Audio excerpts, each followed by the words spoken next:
हम समस्या में दुख में हैं देखने में, लेकिन हमारे जैसा सुख ब्रह्मा को भी नहीं है, ये भी ध्यान रखना। पड़ोस में है तकलीफ, पड़ोस है शरीर, हम बिल्कुल अलग है इससे।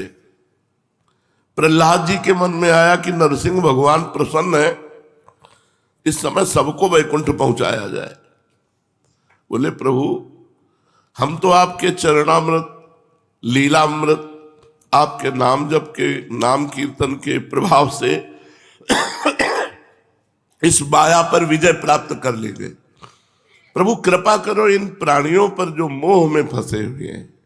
भगवान ने कहा लिवा लो, जिसको लिवा लाओगे वैकुंठ में ले चलेंगे।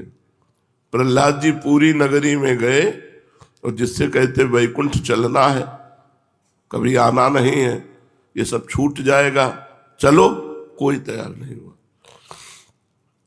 खाली वापस आ रहे थे तो एक सूकरी मिली। सूकरी से कहा अरे भाई तू मेरी बात मान जा, वैकुंठ चल, भगवान के काहे को नरक खा रही है। तो उनका वैकुंठ में विष्ठा मिलेगा कि नहीं? बोले नहीं। बोले नहीं जाना। जो जीव जहां आसक्त है, इतनी प्रबल भगवान की माया है कि उसे छोड़कर भगवान को मरने की तैयारी, फिर भी वही बहू बेटा लड़का बच्चा परिवार। आप लोग बड़े भाग्यशाली हो, गुरु कृपा पात्र हो, श्री जी की महाकरुणा है। महाप्रभु ने 3 बात ही कही है और श्री जी की प्राप्ति हो जाएगी। पहली बात कही दूरादपास स्वजनान, अपने परिवार के सुख का त्याग कर दो। अगर तुम मैया बाबा परिवार के जन, इनका एक आकर्षण है, इस आकर्षण का यदि त्याग कर दो तो पहली सीढ़ी अध्यात्म की चढ़ गए आप। अतिशय प्रबल देव तो माया, छूटे राम करो जब दाया। भगवान ने अपने लोगों के ऊपर देखो कैसी कृपा की। बचपन से घर से निकाला तो दोबारा चेहरा नहीं देखना। ये उनका प्रताप है, ये उनका बल है। नहीं भैया और भाभी, चाचा और चाची, ताऊ और सब दादी और ये सब, ये ऐसे छूट जाते हैं। अरे जन्म जन्म के बंधन इतने दृढ़ है, बहुत कठिन। पहला कान खोल के सुन ले, भगवत प्राप्ति करनी है। दूरादपास, ये हरिवंश महाप्रभु के वचन, दूरादपास स्वजनान सुख मर्थ कोटिम, सर्वेषु साधन वरेषु चिरम निराशा, तो वर्षंत में सहजाद्भुत सौख्य धाराम, श्री राधिका चरण रेणु महामिश्वरामी। यदि आप अपने परिवार के संबंधों का त्याग कर दिए श्री जी के लिए, असरण शरण श्यामाजू को बानो, यदि आप असरण हो गए, यही कठिनता होती है। ये जो भगवदानंद नहीं मिलता ना, प्रभु के रूप का दर्शन नहीं हो रहा, प्रभु जनित आनंद नहीं मिल रहा, उसका कारण तुम कहीं ना कहीं अपने परिवार से मोह जनित संबंध को पुष्ट कर रहे हो। परिवार तो हरिराम व्यास जी का भी था वृंदावन में, लेकिन किंचन मात्र मोह थोड़ी था। उनके चरित्र में देख लो। परिवार तो भाई जी हनुमान प्रसाद पोद्दार जी का भी था। परिवार तो बहुत से ऐसे महाभागवत हुए जिनके हुए, लेकिन वो मोह रहित, ममता रहित। ममता श्यामा श्याम के चरणों में और समता सब संसार में। ममता नित्य विहार में, समता सब संसार में। अगर परिवार का मोह नहीं छूटा तो अंतिम परिणाम उन्हीं के समीप हमारा शरीर छूटेगा। चाहे जितने दिन वृंदावन वास करो, जहां समस्या आई तहां वो भतीजा और नाना और दाताऊ और चाचा, जितने संबंध, दूरादपास स्वजनान, अपने स्वजन संबंधियों से तनिक भी राग नहीं। आओ जाओ मिलो बैठो, भगवान के सब स्वरूप हो। किसी से कोई अधिक ममता, परीक्षा लेनी हो ममता की है कि नहीं, तो प्रश्न करो ये मर जाए तो तुम्हारे में कैसा उत्तर आता है।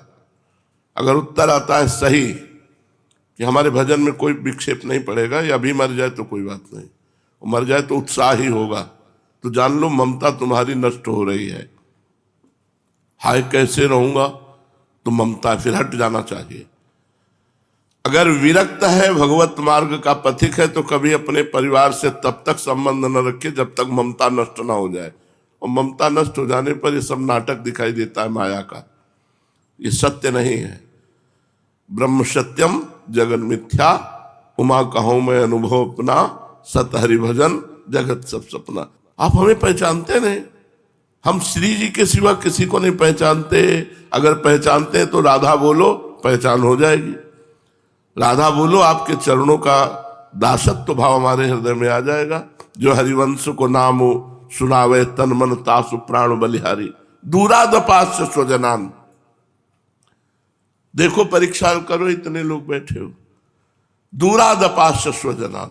यदि आप अपने पारिवारिक संबंधों से नाता तोड़ चुके हैं तो श्री जी की प्राप्ति की जो 3 सीढ़ियां हैं, पहली सीढ़ी पार कर गए।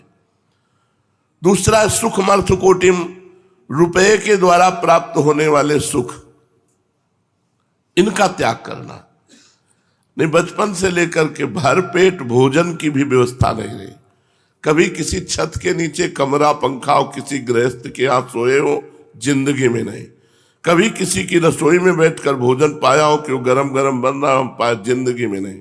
ये सिर्फ वृंदावन में। अब इसका कोई महत्व नहीं रह गया। अरे हमारे लिए वैकुंठ का विमान भी मौज नहीं दे सकता। हम तो श्री जी की सहचरी हैं। इस वैकुंठ के विमान से भी हमारा उत्साह नहीं हो सकता कि वैकुंठ से विमान आ रहा है तो हम उत्साहित हो जाएं। रुपए के द्वारा प्राप्त होने वाले सुख, भगवान की बड़ी कृपा, कोई महत्व नहीं है। ये हमारा हृदय जानता है तो भगवान जानते हैं।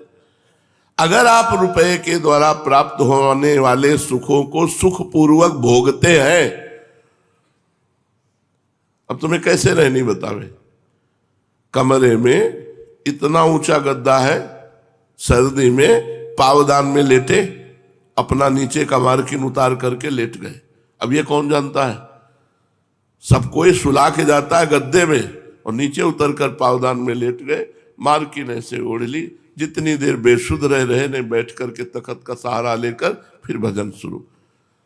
खान पान की तो कहना ही क्या है, भगवान की विशेष कृपा हमारे ऊपर है कि न रबड़ी न रसगुल्ला, और न इनकी चाहत है। और अब एक पूछ रहे थे, हमने सुना आपको रसगुल्ला बहुत प्रिय है। हाँ बहुत प्रिय। बोले हम बना के लाए, हमका दे दे। देखा भी नहीं, कहा हमें प्रिय है राधा नाम की रसगुल्ला प्रिय है। राधा नाम सुधा रसम रसेतुम जो व्यास तुम्हें भी सही। हमसे अगर ईमानदारी से पूछो कि आपको क्या प्रिय है, तो हम ढूंढे तो जगत में कुछ मिलते नहीं। क्या प्रिय है? जो 6 घंटे बाद दुर्गंध युक्त मल बन जाए वो रसगुल्ला प्रिय है। तो जीवन भर फिर ये उपासना का मतलब क्या रहा? अर्थ के द्वारा प्राप्त होने वाली सुख संपत्ति का त्याग। दूसरी सीढ़ी आप पार कर गए, श्री जी के पास पहुंचने वाले हैं। तीसरी है सर्वेषु साधन वरेषु चिरम निराशा, साधना के द्वारा प्राप्त होने वाले सुख का त्याग। ये देखो, ये सबसे कठिन सीढ़ी है। जो आप साधन कर रहे हो उससे जो प्राप्त सुख है उनको भी स्वीकार नहीं करना, स्वीकार करना है श्री जी के चरण आश्रय का सुख। तो वर्षंत में वो सहजाद्भुत सौख्य धाराम श्री राधिका चरण रेणु महामिश्रा, केवल गोरे चरणारविंद का सुख। केवल लाडली जू के नाम रूप लीला धाम का गायन करके रुदन करना, उसमें सुख लेना, ये कोई साधन सुख नहीं, ये तो हमारा जीवन है। साधना और अष्टांग योग, सांख्य योग और भी जो साधन है उनके द्वारा हमें सुख प्राप्त नहीं करना। तब श्री जी की प्राप्ति निश्चित है। इन 3 बातों को समझ लो, जो श्री जी को देने के लिए अवतार धारण के हरिवंश महाप्रभु वो कह रहे हैं। दूरादपास्य स्वजनान सुखमर्थ कोटिम सर्वेषु साधन वरेषु चिरम निराशा, तो वर्षंत में वो सहजाद्भुत सौख्य धाराम श्री राधिका चरण रेणु महामिश्मरामी। बस श्री लाडली जू से अपनापन। कई बार सत्संग में कहा है आश्रय से भगवत प्राप्ति होती। देखा, सब छोड़ करके दिखाई दे रहा है कि अब भगवान के आश्रित है, लेकिन पाई भर आश्रय नहीं।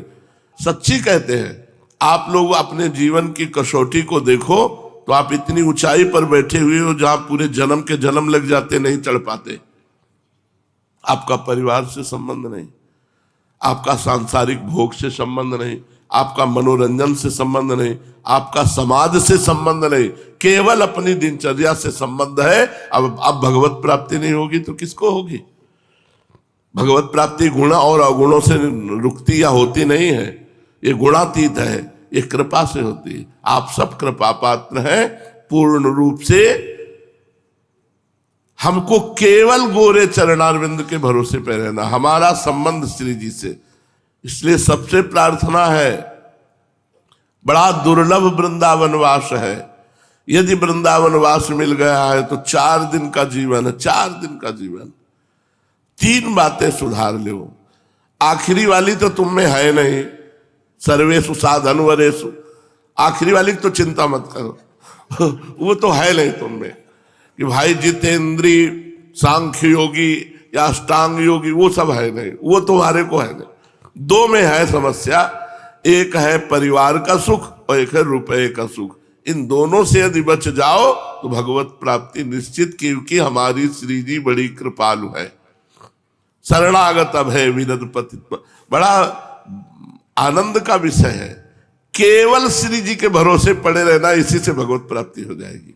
लेकिन श्री जी का भरोसा का है, इसलिए हम ये चर्चा कर रहे हैं कि कोई बूढ़ा है, कोई बीमार है, कोई अकेले रह रहा है, चिंता मत करो, तुम्हारे ऊपर श्री जी की दृष्टि है।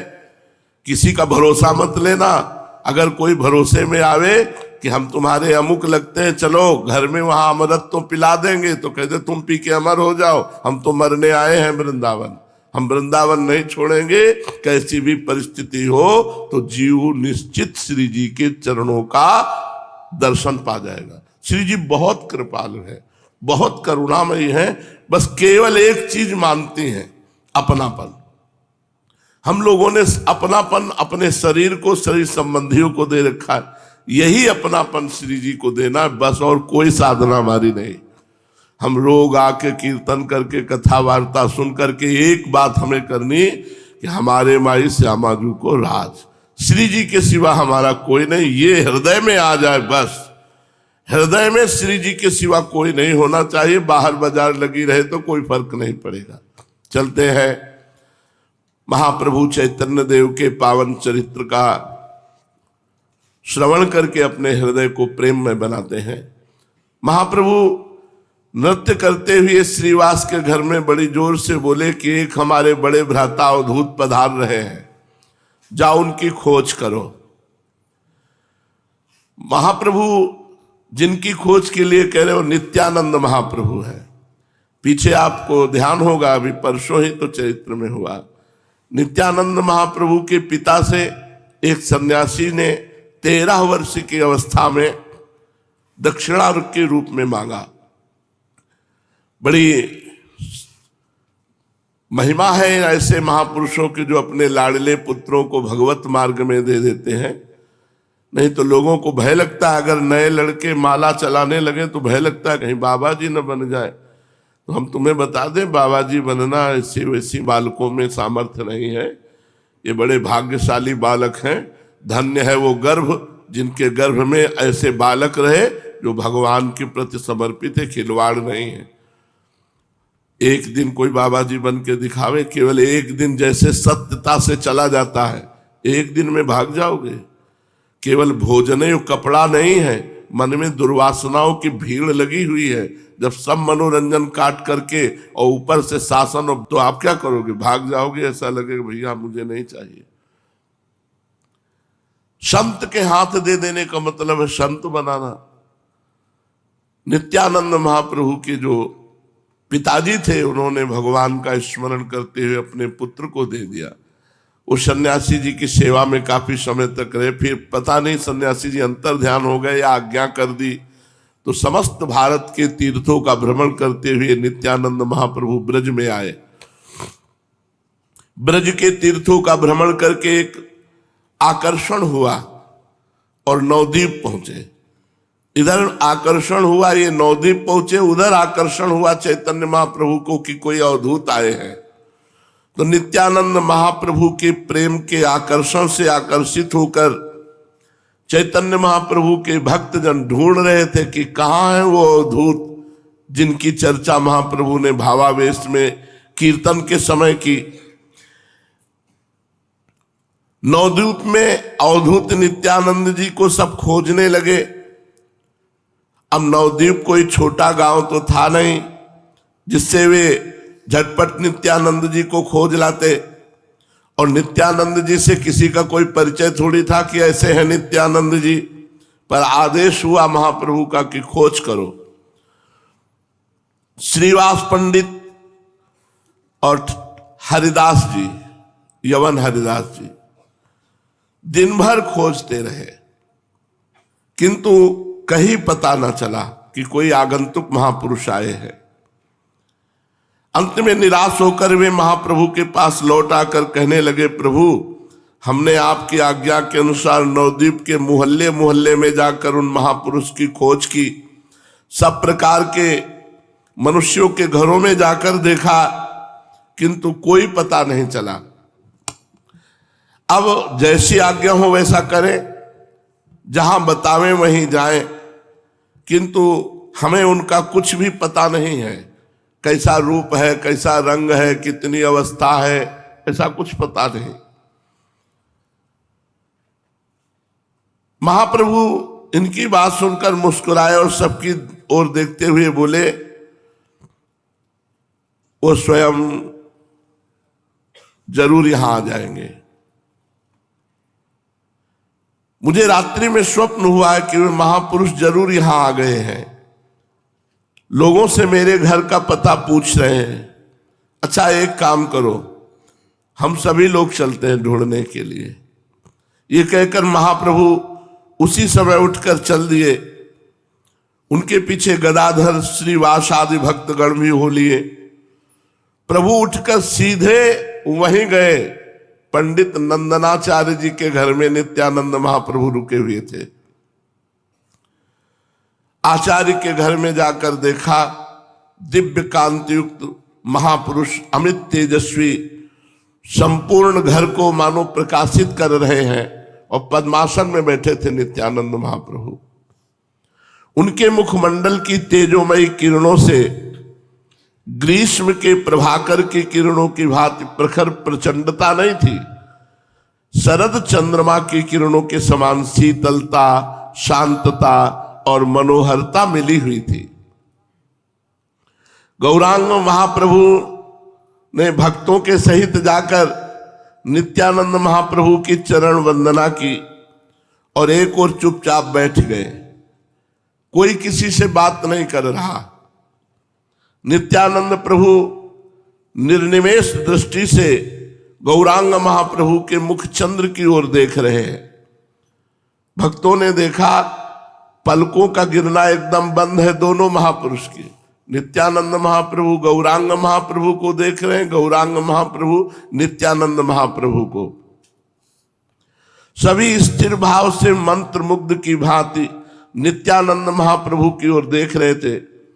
प्रभु ने अपने मन में सोचा कि भक्तों को नित्यानंद जी की महिमा दिखानी चाहिए, इन्हें कोई प्रेम प्रसंग सुनाना चाहिए जिसके श्रवण से इनके शरीर में सात्विक भावों का उद्दीपन हो।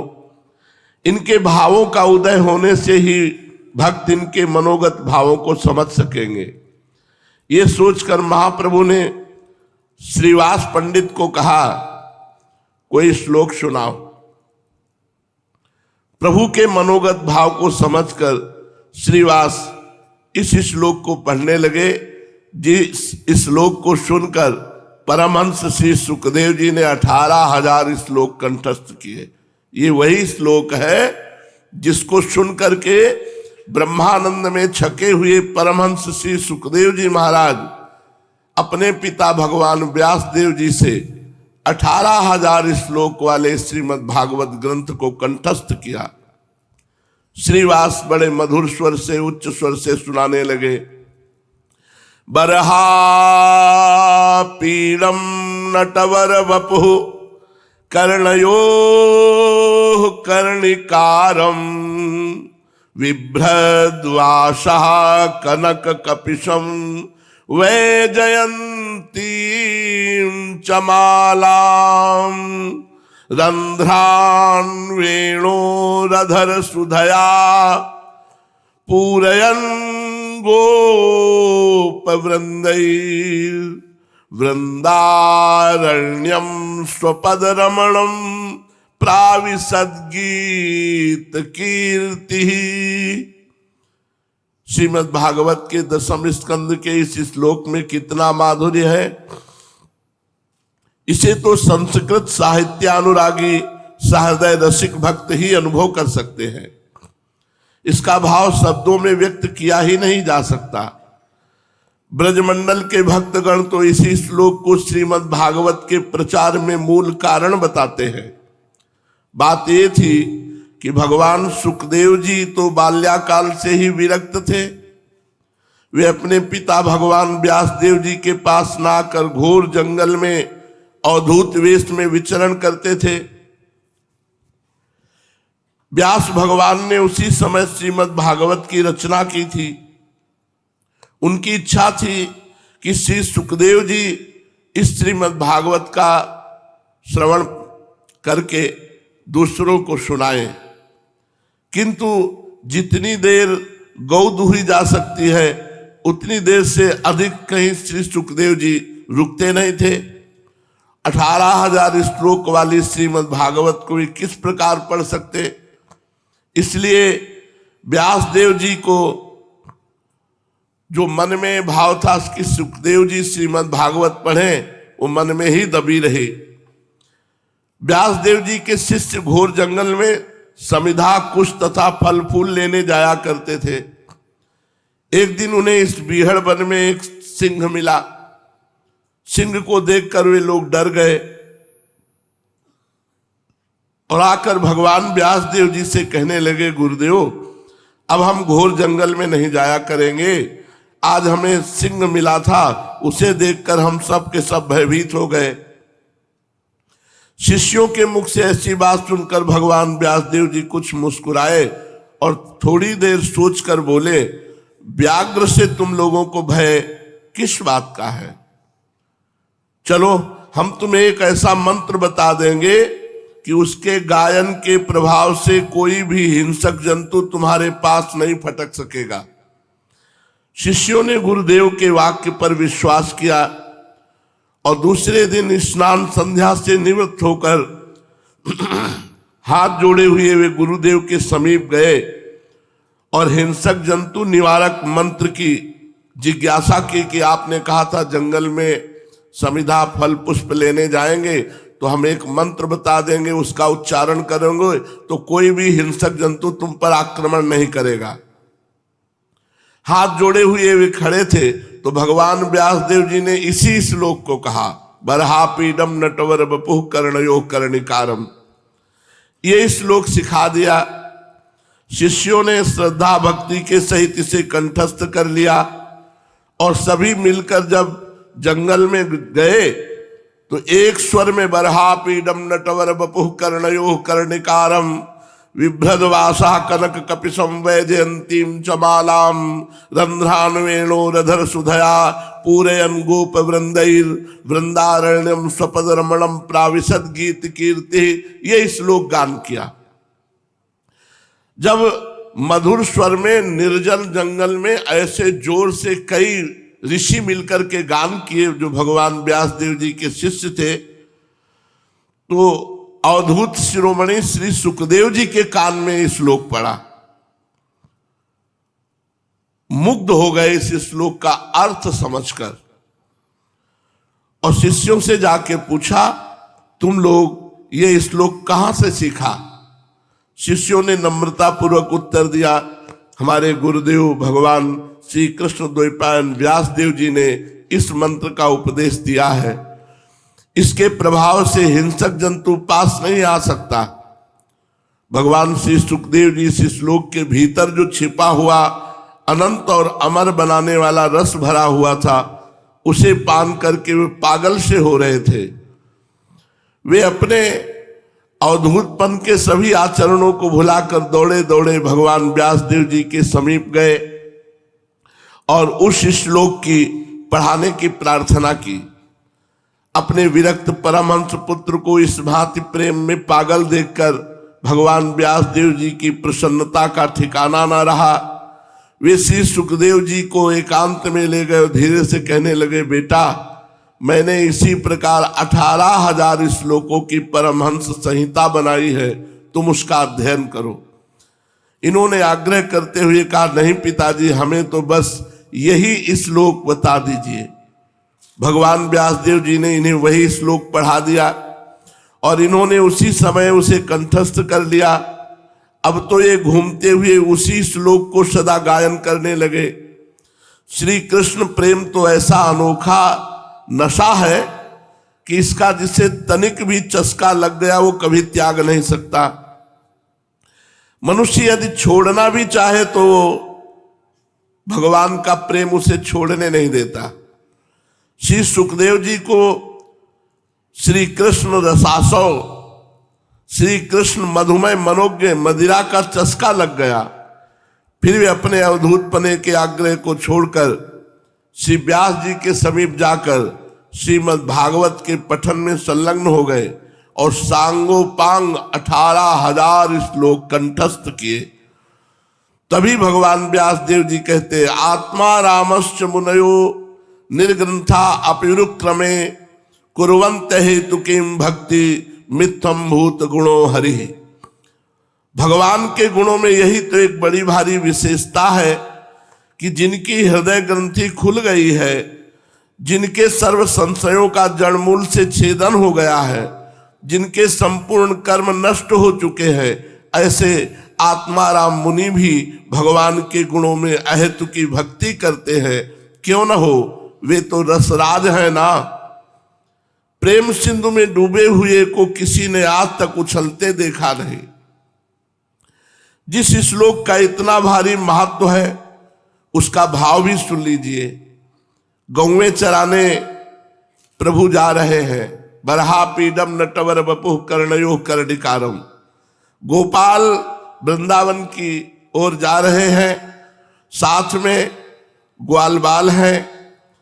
आज उन्हें न जाने क्या सूझी है कि कमनीय कीर्ति कन्हैया की निरंतर कीर्ति का बखान करते हुए सखा जा रहे हैं। सभी अपने कोमल कंठों से श्री कृष्ण का यशोगान कर रहे हैं, इधर ये अपनी मुरली की तान में मस्त हैं।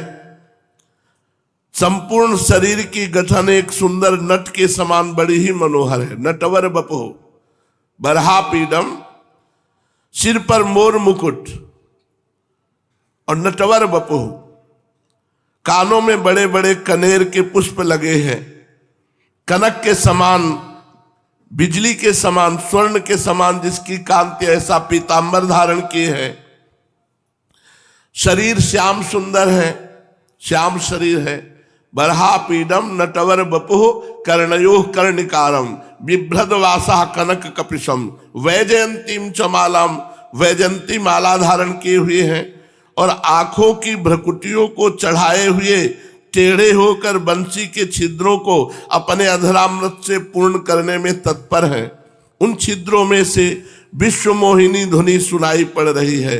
पीछे पीछे ग्वाल बाल यशोदानंदन का यशोगान करते हुए जा रहे हैं। इस प्रकार के मुरली मनोहर अपनी पदरज से वृंदावन की भूमि को पावन बनाते हुए ब्रज में प्रवेश कर रहे हैं।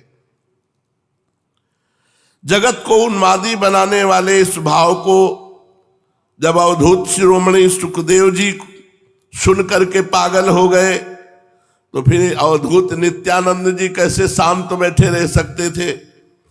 जे ही नित्यानंद जी को यह श्लोक श्रीवास के मुख से सुनने को मिला, हुंकार मारी आसन में बैठे थे और मूर्छित होकर पृथ्वी पर गिर पड़े। मूर्छित होते ही प्रभु ने श्रीवास से कहा, दोबारा इसी श्लोक का गान करो। श्रीवास जब दोबारा श्लोक पढ़ने लगे तो नित्यानंद प्रभु जोरों से हुंकार करते हुए हा कृष्ण हा कृष्ण। उनके दोनों नेत्रों से अविरल अश्रु बह रहे थे। शरीर के सभी रोम बिल्कुल खड़े हो गए, पसीने से शरीर भीग गया। प्रेम में उन्माद की भांति नृत्य करने लगे।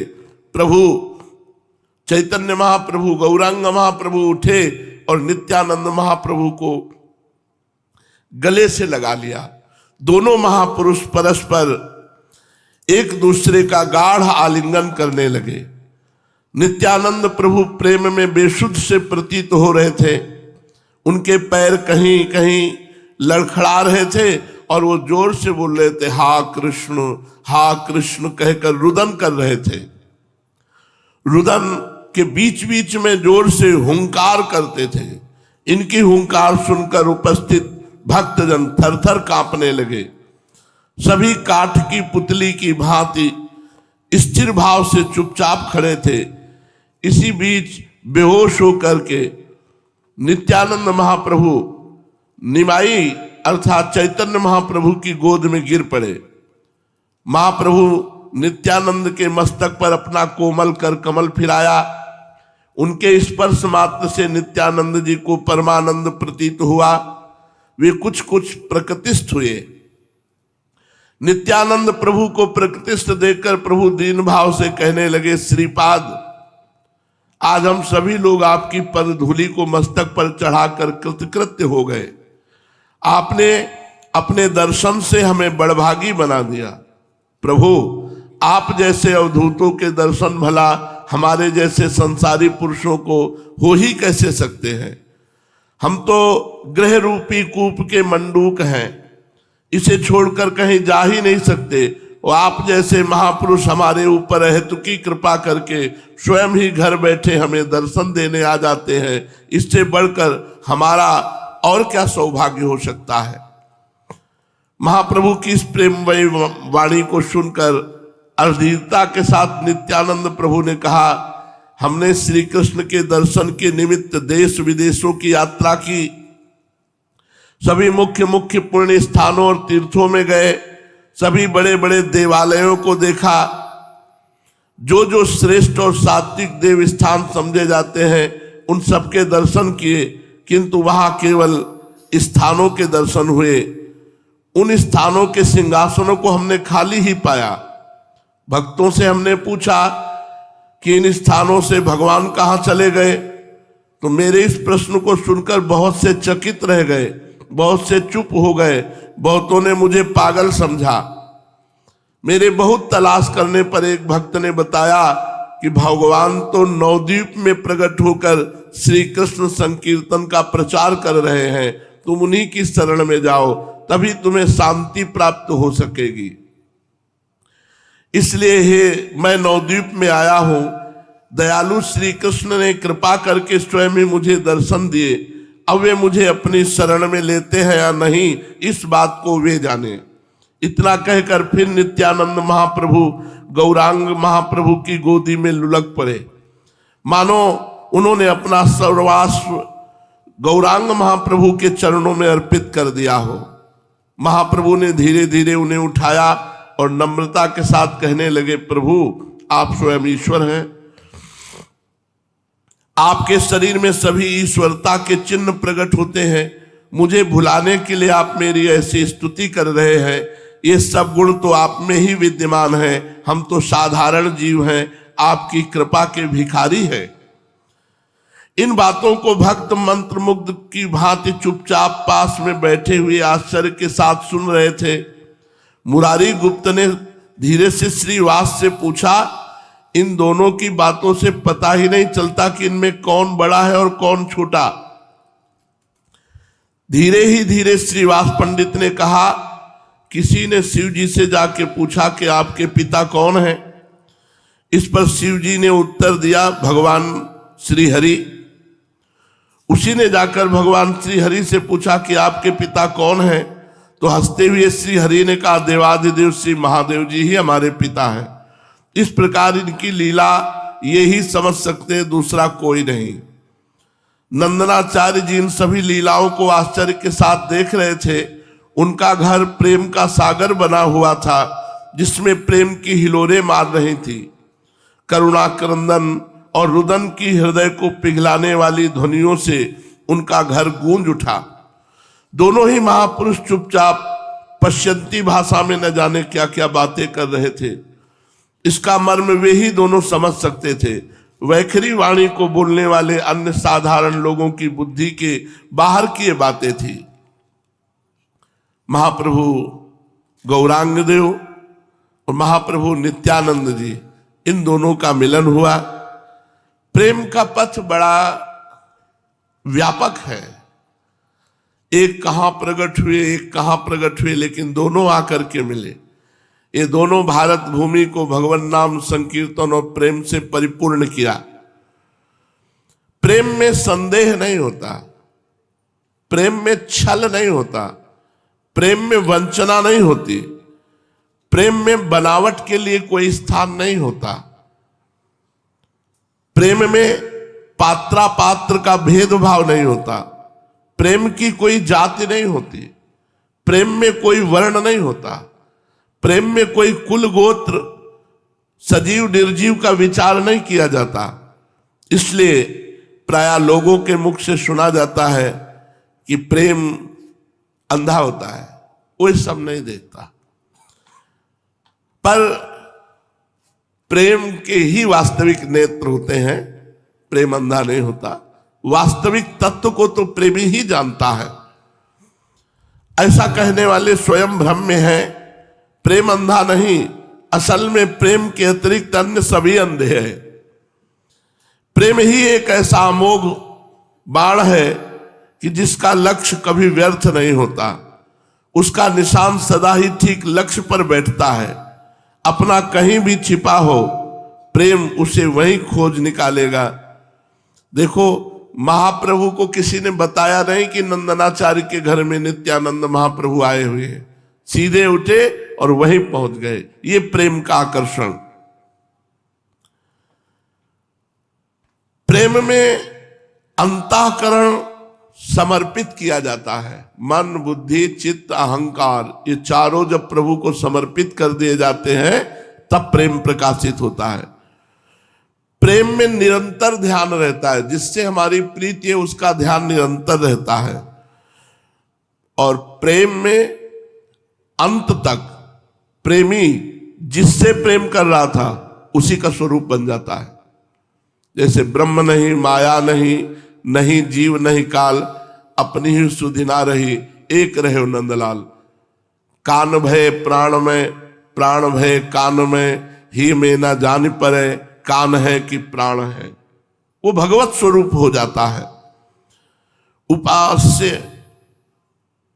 एक निश्चय कर लो, गुरु प्रताप से कभी इसकी उपासना कभी उसकी उपासना, कभी ऐसे प्रेम नहीं होता। उपास से एक निश्चय कर लो और अपने हृदय में बात बैठा लो कि इनके सिवा हमारा कोई नहीं, बस तुम्हारा बेड़ा पार है। अगर पत्नी पति में भगवान का भाव कर ले तो उसे और कोई साधना नहीं करनी, इसी से भगवान की प्राप्ति हो जाएगी। अगर शिष्य गुरु को साक्षात परब्रह्म साकार भगवान मान ले और अपने को समर्पित कर दे तो उसे कोई साधना नहीं करनी, इतने मात्र से भगवान की प्राप्ति हो जाएगी। सभी का फल अंत में एक भगवान की प्राप्ति है। सभी अपने अंतिम अभीष्ट तक पहुंच सकते हैं यदि अपने प्रिय को भगवान मान ले। सभी को अपनी अपनी भावनाओं के अनुसार प्रभु पद प्राप्ति अथवा मुक्ति मिलेगी। सभी के दुखों का अत्यंत अभाव हो जाएगा। बस सचेतन साकार किसी को अपना प्रभु मान लो, गुरु को प्रभु मान लो, माँ को प्रभु मान लो, पिता को प्रभु मान लो, पति को प्रभु मान लो, पुत्र को प्रभु मान लो, साक्षात प्रभु की भावना कर लो। यहां तक देखा गया पत्थर की, मिट्टी की, लकड़ी की, अष्टम धातु की, हम जब मूर्ति बनाकर उसमें भगवान की भावना करते हैं तो भगवान की प्राप्ति हो जाती है।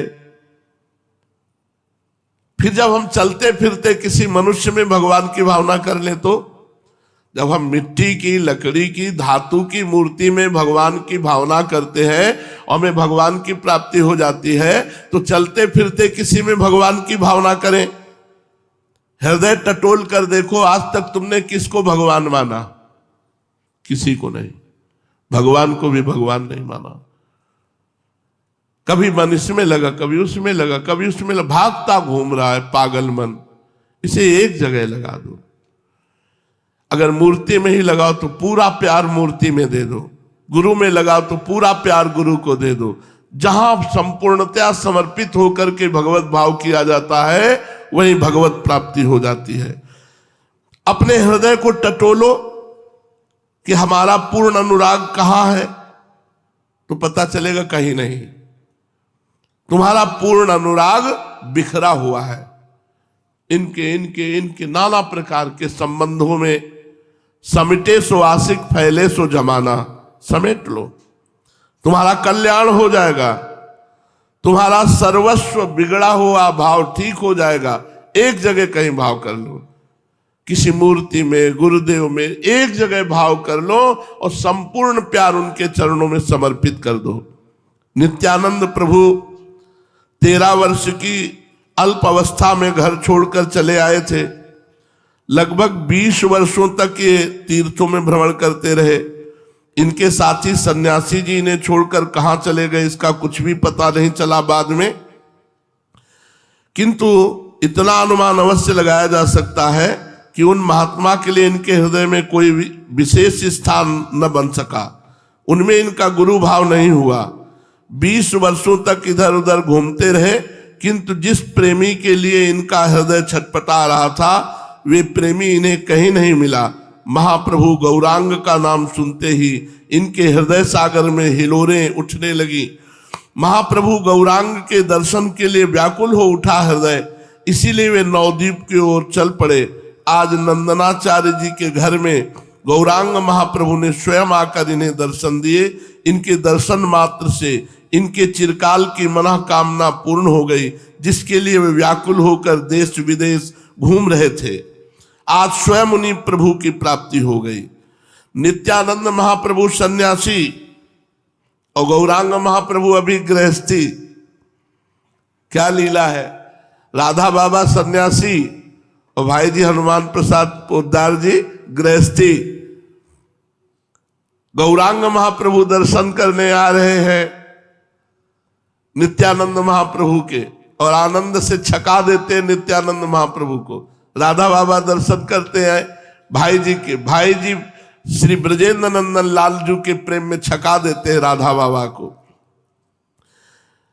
गौरांग महाप्रभु से लगभग 11 वर्ष बड़े हैं नित्यानंद महाप्रभु, पर प्रेम में तो छोटा बड़ा नहीं होता। सर्वतो भावेन गौरांग महाप्रभु को नित्यानंद महाप्रभु ने आत्मसमर्पण करके अपना सर्वस्व समर्पित कर दिया, तो गौरांग महाप्रभु ने अपना बड़ा भाई कह करके नित्यानंद महाप्रभु को गले से लगाया। दोनों महाप्रभु मिले, नित्यानंद महाप्रभु और गौरांग महाप्रभु। आगे इनकी शेष चर्चा। श्री राधा वल्लभ लाल की।